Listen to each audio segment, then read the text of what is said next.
Bien, bah écoutez, je vous propose de commencer cette séquence.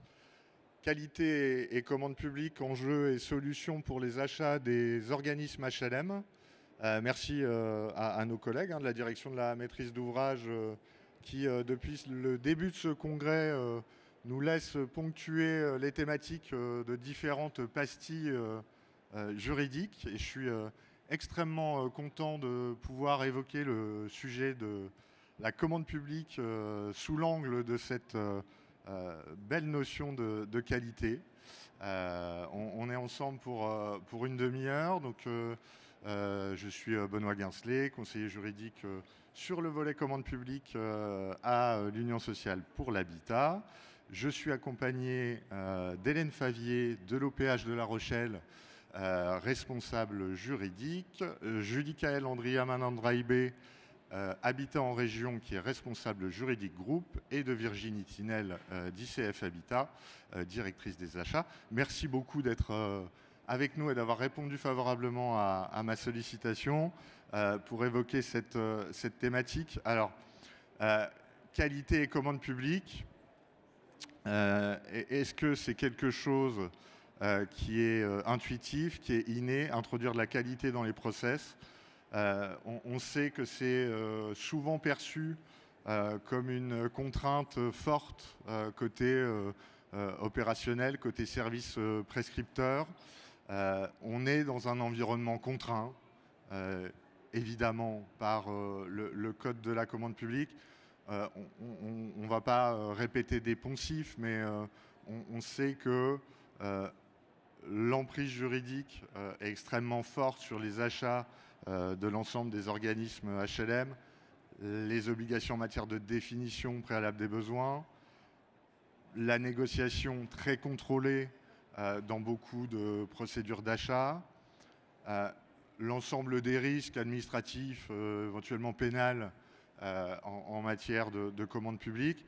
Tout ça fait qu'on a un pilotage parfois très juridique de l'achat dans les organismes et dans toute la sphère de l'achat public.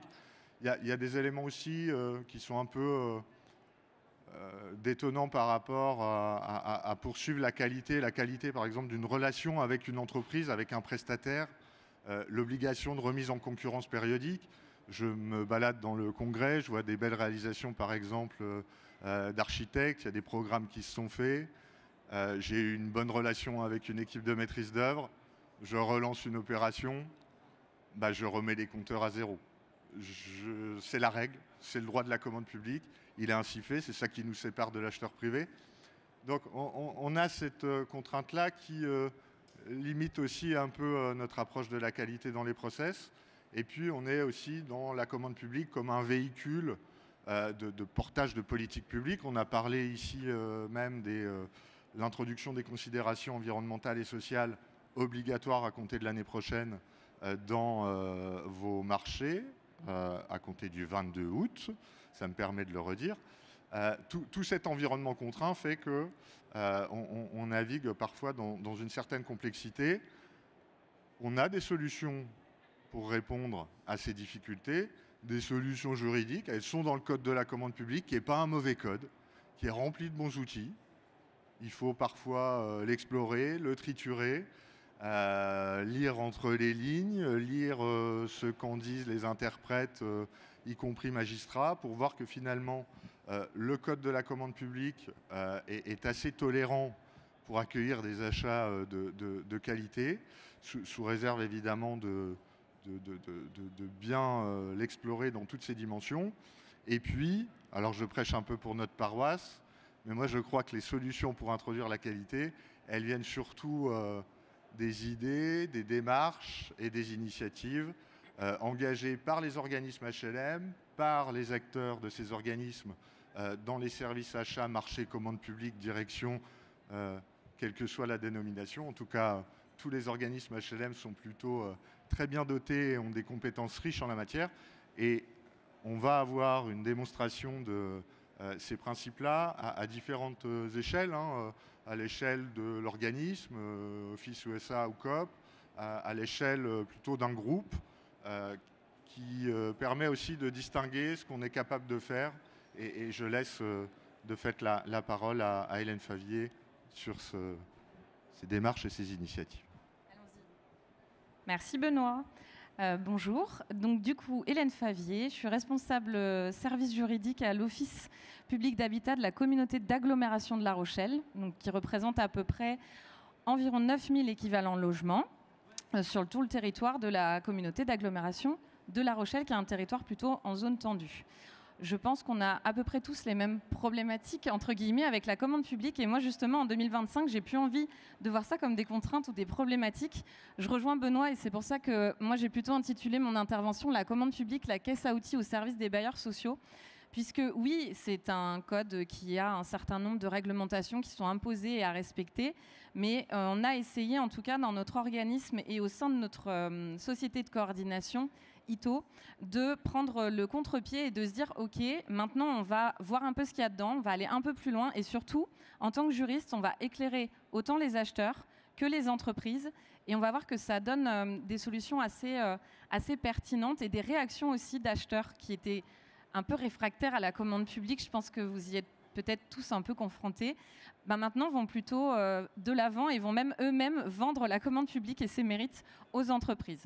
Alors pour commencer, on a utilisé cette caisse à outils de la commande publique et on l'a mis à disposition des acheteurs, au service des acheteurs, mais pas seulement, des services comptables, des assistantes et des utilisateurs des marchés, et j'irais même jusqu'à dire des administrateurs, puisqu'on a un de nos administrateurs présents dans la salle, qui a aussi été éclairé sur la matière commande publique pour attribuer les marchés de façon bien éclairée, bien positionnée. Et pour ce faire, on a sorti un petit guide. Je vous ai ramené l'exemplaire Les Incollables. Donc, en fait, c'est notre guide des marchés. C'est-à-dire qu'à l'intérieur, on y retrouve les procédures formalisées qui s'imposent à nous tous et on y retrouve la déclinaison des règles établies en interne, qui sont pas trop restrictives parce que le code de la commande publique l'est déjà suffisamment, mais il faut quand même articuler nos procédures adaptées et nos modalités d'achat. On l'a fait à l'échelle de notre société de coordination immobilière Terre-Océan. On a sorti donc cette incollable passation des marchés publics. L'exécution des marchés tome 1 sortira en cette fin d'année et on partagera un café juridique avec les acheteurs, services comptables et autres pour leur diffuser. Et on aura un incollable sur l'exécution des marchés tome 2 sur l'année 2026. Et l'objectif est même d'aller encore plus loin. On est en train de réfléchir à un parcours de formation interne sur les marchés publics. Pourquoi tout ça? Pourquoi cette volonté de diffuser la commande publique? Je vous prends l'exemple d'un de nos acheteurs à la direction de la clientèle, qui a du coup adhéré complètement à ce format des incollables, qui a suivi nos formations en interne, et qui maintenant me dit Hélène, moi en fait j'ai été voir une entreprise et je l'ai rappelée 3 fois, elle voulait pas entendre parler de moi parce que c'était de la commande publique et la commande publique c'est compliqué et puis en plus vous êtes acheteur public, on a mauvaise presse. Et il a été le rencontrer et pour lui expliquer que finalement la commande publique c'est limpide, c'est accessible et c'est possible, et notre service aussi se met à disposition de l'entreprise pour lui expliquer. Et ça va me permettre de rebondir sur la deuxième slide et je sais pas comment je passe à la suivante. Parfait, merci. Et ça, non, ça s'est pas lancé. Non. Bon. Non, ça repart. Ah, d'accord. C'est parce qu'en fait, le marché public, qu'est-ce que c'est? C'est un carrousel à la base qui est disponible sur notre profil LinkedIn. Et on avait tenté une petite vidéo, mais juste pour que vous voyez le déroulé, mais ça ne se lance pas, mais c'est pas grave. Je vous inviterai à aller sur le LinkedIn de l'Office public d'habitat de la communauté d'agglomération de La Rochelle pour pouvoir le découvrir. Donc on essaie aussi au maximum de rendre accessible la commande publique également aux entreprises. Pourquoi? Parce qu'on rencontre tous cette problématique aussi d'avoir, alors soit souvent les mêmes entreprises, soit peu d'entreprises, soit de l'infructuosité sur nos consultations. Et parfois, c'est aussi lié à cette incompréhension de la commande publique. Donc on s'est dit, il faut aussi qu'on se mette sur leur route et qu'on leur présente ce que c'est que la commande publique. On a commencé, on tâtonne, on a encore plein d'autres idées à développer, mais on a déjà fait un petit carrousel effectivement qui est disponible sur notre site et sur LinkedIn, marché public, qu'est-ce que c'est, pour au moins leur expliquer dans les grandes lignes. À chaque consultation, lancement de consultation, on réalise ce post, alors qui normalement est en longueur, mais là pour vous mettre la totalité, il fallait que je mette côte à côte. où du coup, il y a toutes les informations sur notre lancement de consultation. Et pareil, on se met sur leur route, sur leur chemin. Et des petites choses, petites astuces même toutes bêtes qu'on a mis en place aussi. Un jour, j'ai une entreprise qui m'appelle et qui me dit c'est la première fois, la commande publique, je ne connais pas et je ne comprends pas où sont les règles. Je suis dans le règlement de consultation, attendez, je me connecte. Je regarde et là, je me rends compte qu'on a appelé ça RC, CCAP, AE. Une entreprise qui ne connaît pas la commande publique, elle ne sait pas ce que c'est qu'un RC, un CCAP, un AE. Donc la commande publique, c'est déjà assez complexe. Essayons, nous, de nous mettre aussi à la portée de tous. Et désormais, toutes les consultations, j'ai demandé aux juristes, on écrit règlement de consultation, cahier des clauses administratives particulières, etc. C'était important de se mettre à leur portée, à leur disposition. Et on a plein d'autres idées aussi pour justement se mettre au service de ces entreprises et de leur rendre accessible la commande publique et que ça nous profite aussi, du coup. Et pour justement la dernière slide, j'appuie là. À force de faire venir les entreprises vers nous, vous êtes sûrement nombreux aussi à faire de l'insertion sociale dans vos marchés, elles n'y sont plus réfractaires. Elles n'y sont plus réfractaires parce que justement, on essaie, de leur expliquer ce que c'est au moment de la consultation, et deux, avec le Club de l'achat social et solidaire dont on fait partie, qui est porté par notre collectivité d'agglomération.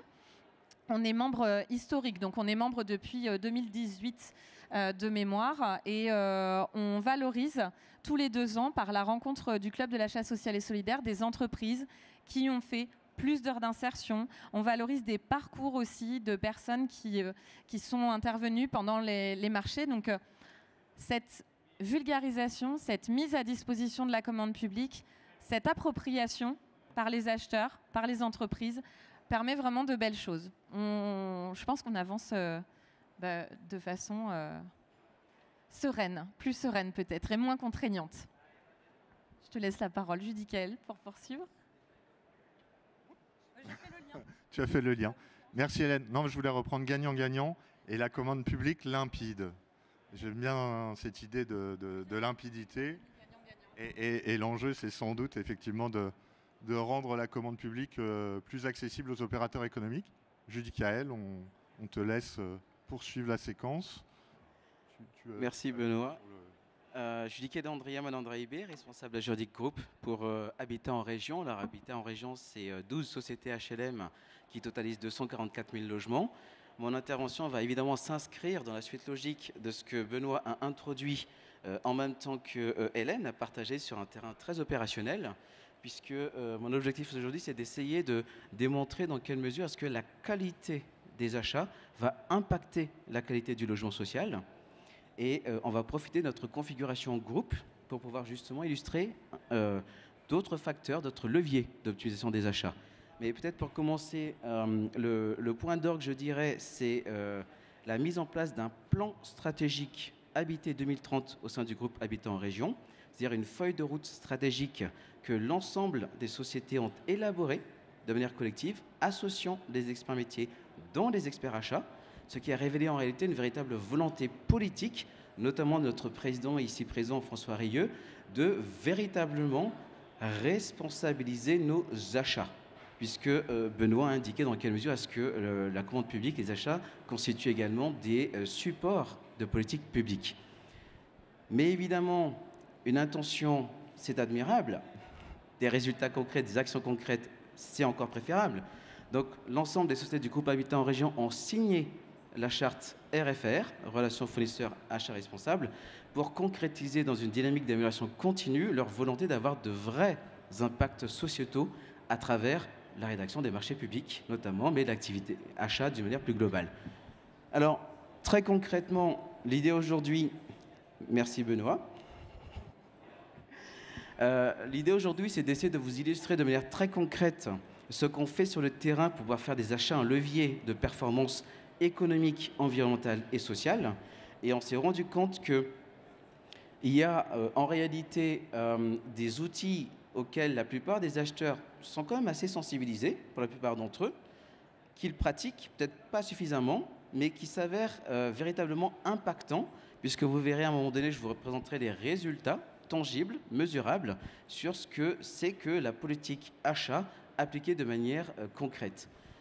Concrètement, on a pris l'exemple d'un marché mutualisé d'enquête de satisfaction locataire, puisque qui dit qualité du logement dit satisfaction de nos locataires. Et ce marché-là, les sociétés du groupe Habitat en Région l'ont mutualisé pour justement amplifier l'impact lorsqu'on est dans une démarche vertueuse de responsabilisation des achats.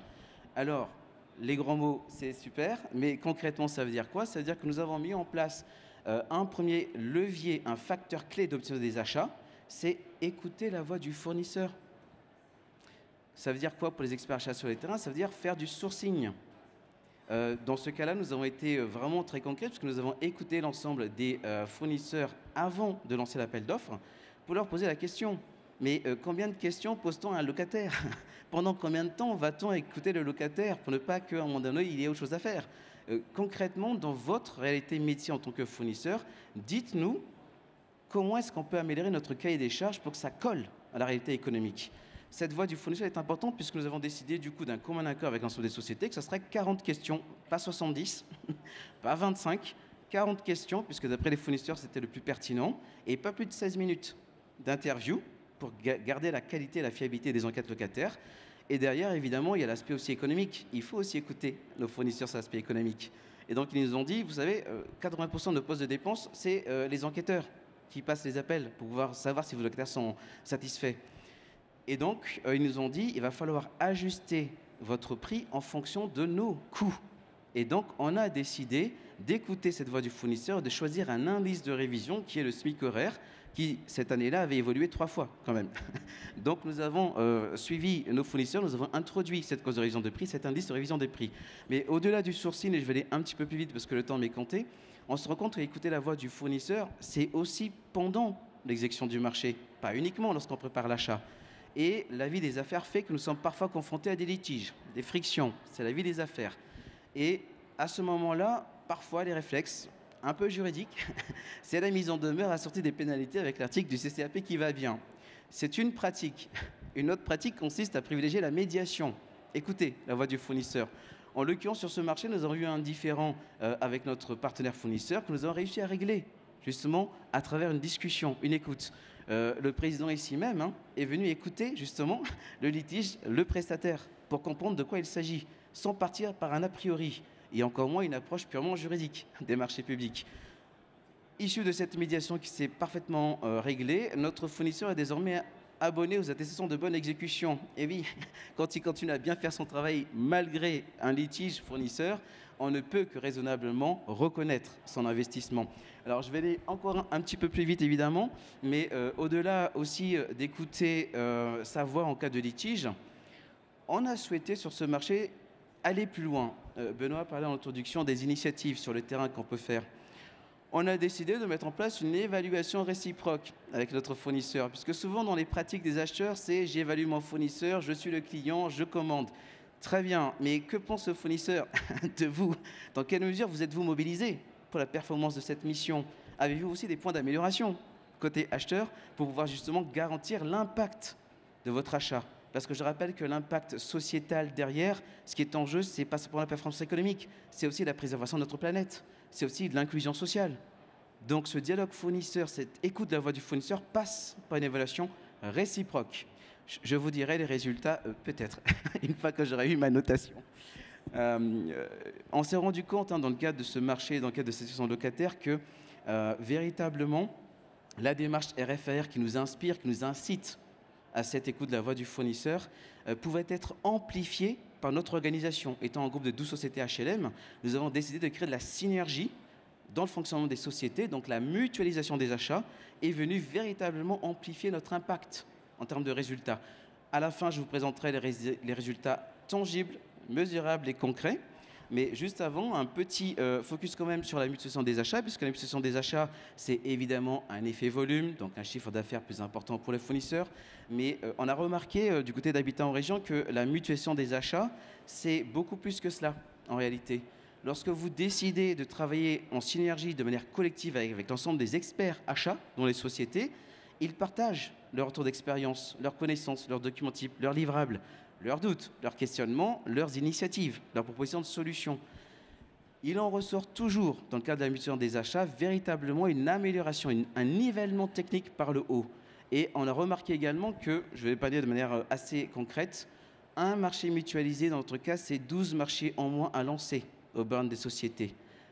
10 marchés mutualisés, c'est environ 120 marchés en moins à lancer aux bornes des sociétés, ce qui est à peu près la charge de travail de tout un service marché dans une société.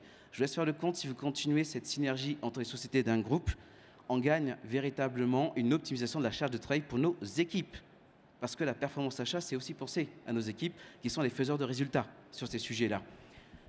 Donc la démarche relation fournisseur achat responsable, avec ses préoccupations notamment environnementales et sociales, amplifiées par une synergie dans l'administration des achats, eh bien, je vous propose directement de voir les résultats très concrets. Ils s'affichent à l'écran pour vous. Ce sont des résultats qui ont été évidemment vérifiés, mesurés. La performance économique, elle est là, 19,5% d'économie. Mais la performance économique, il faut la pérenniser tout au long de l'exécution du marché. Donc l'indice de révision du prix ajusté au vrai coût de la réalité économique. Derrière, et c'est peut-être quelque chose qui est aussi extrêmement intéressant pour nous, c'est qu'on s'est rendu compte que ça a permis à notre prestataire d'être lui-même force de proposition, puisqu'il a testé un portail web accessible en temps réel par l'ensemble de direction clientèle pour suivre de très près l'évolution de la satisfaction locataire. On n'attend pas 3 mois, 6 mois, 1 an après pour réagir s'il y a une problématique majeure sur la satisfaction locataire. Grâce à cette innovation proposée par le fournisseur en confiance avec nous, nous avons pu tout simplement mettre en place une solution qui a suscité l'adhésion de l'ensemble des directeurs clientèle, donc qui a favorisé davantage encore la recherche de performance. Et pour aller plus vite, puisque Virginie attend patiemment que je lui donne la parole, je vous dirais juste quelque chose qui est un vrai coup de cœur pour nous. Outre que 3 sociétés du groupe Habitat en région ont fini lauréates de la satisfaction locataire en 2024, nous avons réussi à créer 7 emplois inclusifs. Je dirais pour les experts achats qui sont dans la salle, oui, parfois vous êtes vus comme des, pardonnez l'expression un peu triviale, des gras de papier. Eh bien, ces gras de papier ont pris une initiative audacieuse, rédiger une clause d'insertion sociale en matière d'enquête de satisfaction. Résultat, sur les 7 emplois inclusifs, 6 ont été attribués à des femmes, davantage discriminées à l'embauche, 4 à des personnes issues des quartiers prioritaires de la ville, des personnes également porteurs de la carte handicap. C'est une réalité. Aujourd'hui, ils travaillent pour Habitat en région, alors qu'avant, ils étaient exclus du monde économique. Donc vous voyez que lorsque Benoît parlait de politique publique et que Habitat en région a signé, les 12 sociétés ont signé la charte RFR et l'a mis en œuvre dans la vraie vie, notre travail en tant qu'expert achat se traduit en véritables résultats concrets et tangibles. C'est pourquoi, évidemment, il nous semble important de partager ce retour à l'ensemble des sociétés et des bailleurs sociaux de France pour que vous aussi, vous puissiez donner davantage de sens à votre impact sociétal et à votre activité d'intérêt général. Merci. Je te remercie, Judy Kael. On continue avec Virginie Tinel, d'ICF Habitat. Bonjour à tous, je suis Virginie Tinel, je suis directrice achat d'ICF Habitat, que vous voyez. Alors nous, c'est un bailleur un peu plus grand que mes 2 collègues. C'est 105 000 logements répartis sur toute la France et on est filiale logement de la SNCF. Donc aujourd'hui, notre enjeu, je ne sais pas comment on appuie sur... Là, merci. Aujourd'hui, c'était de mutualiser effectivement les cahiers des charges techniques à l'échelle du groupe, donc sur l'ensemble du territoire.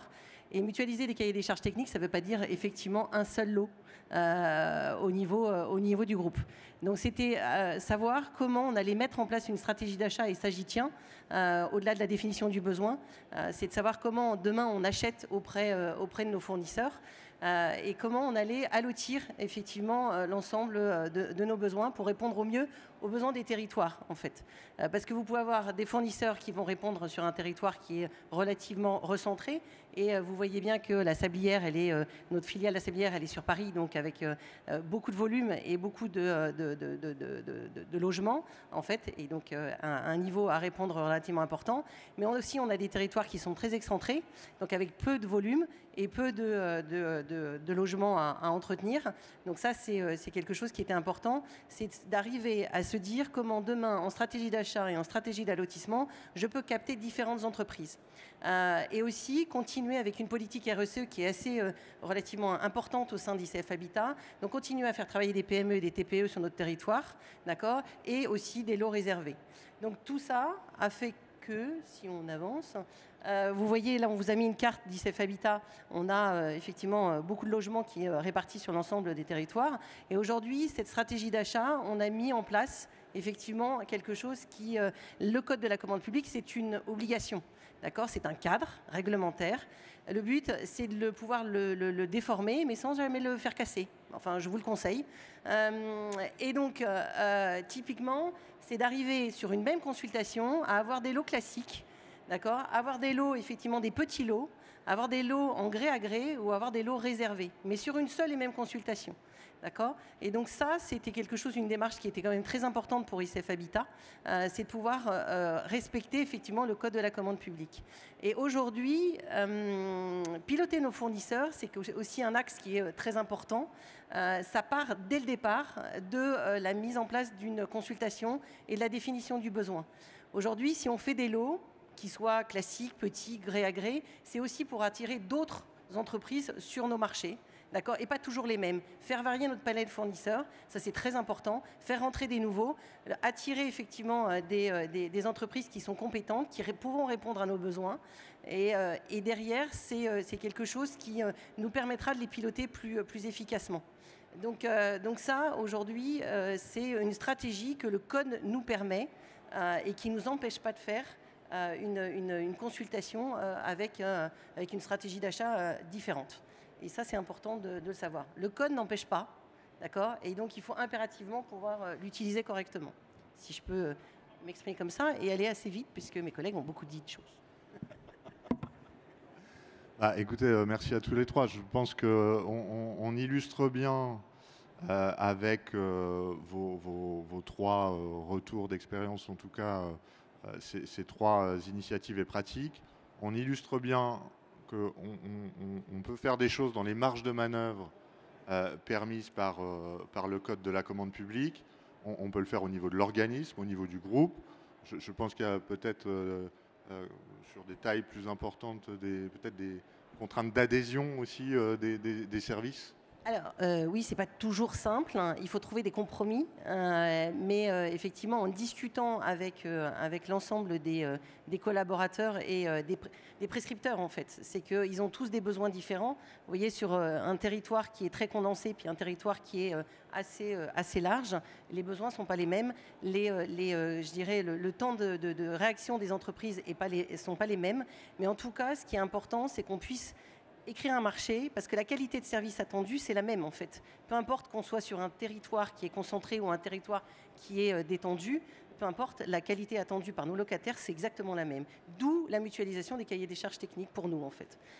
Par contre, le temps de réaction d'un prestataire, que vous soyez au centre à Nevers ou que vous soyez dans Paris, les contraintes de réaction ne seront pas forcément les mêmes en termes de distance ou en termes de contraintes par rapport aux embouteillages, etc. etc. Donc nous, commande publique, acheteurs, il faut qu'on arrive à trouver effectivement des systèmes à travers la commande publique pour répondre à ces différentes problématiques territoriales.